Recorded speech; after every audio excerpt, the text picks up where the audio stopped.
Emmett, it's been a while since GP read a book to you, so I have a new one for you. It is I Love You, Grandpa. I'm here at our church before I have a meeting, so I thought I could record something for you. So, I love you, Grandpa. Look at those bears. Little Bear and Grandpa were walking by the river when Little Bear spotted a fish darting through the water. "Quick, Grandpa," he yelled. He rushed into the river, caught the fish, and held it up proudly for Grandpa to see. Grandpa smiled. "You're fast, Little Bear," he said. "I can remember when I was as fast as you." He started to cross the river and turned to Little Bear. "My legs were once strong and speedy like yours," he added, "but now I've found an easier way to catch a meal." "Really, Grandpa?" asked Little Bear. "What's that?" "Well," replied Grandpa, "I'm more crafty now." He stopped on a rock. "I stand here at the rapids," Grandpa said, standing very still. "I'm patient. I wait until the fish jump out of the water straight into my mouth." "Wow," said Little Bear. "I love you, Grandpa. You're so clever." Just then, Eagle swooped down.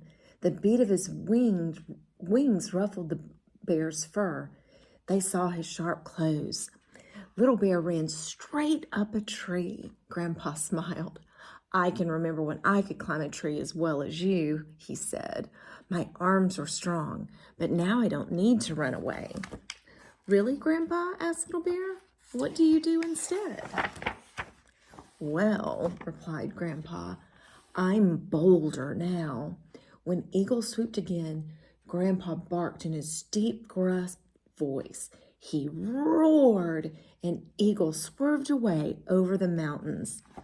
"Wow," said Little Bear. "I love you, Grandpa. You're so brave."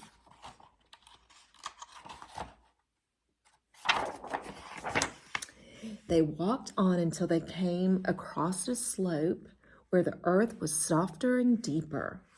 "Watch me, Grandpa," called Little Bear. "I can dig myself a really good hollow to sleep in through the winter." And Little Bear began to scrape away the soil. Grandpa smiled. "I can remember when I could dig as well as you." He sighed. "My claws were really sharp, but now I know a better way to find a hollow." "Really, Grandpa?"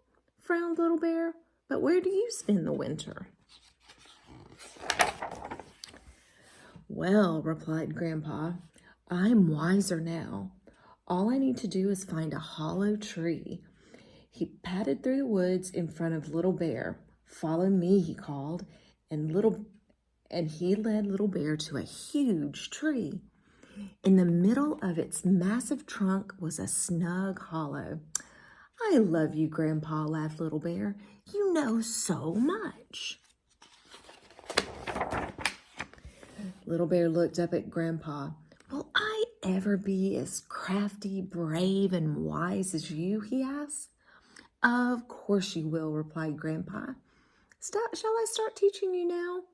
Little Bear nodded.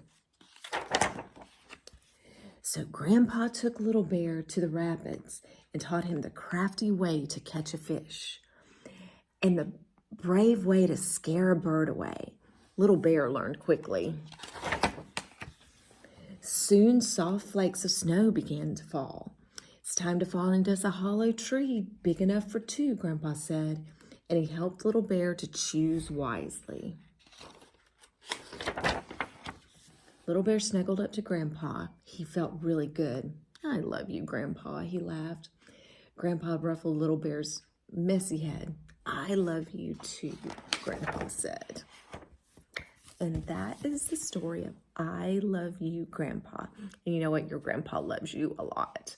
We will see you not too long for your first birthday, and we can't wait.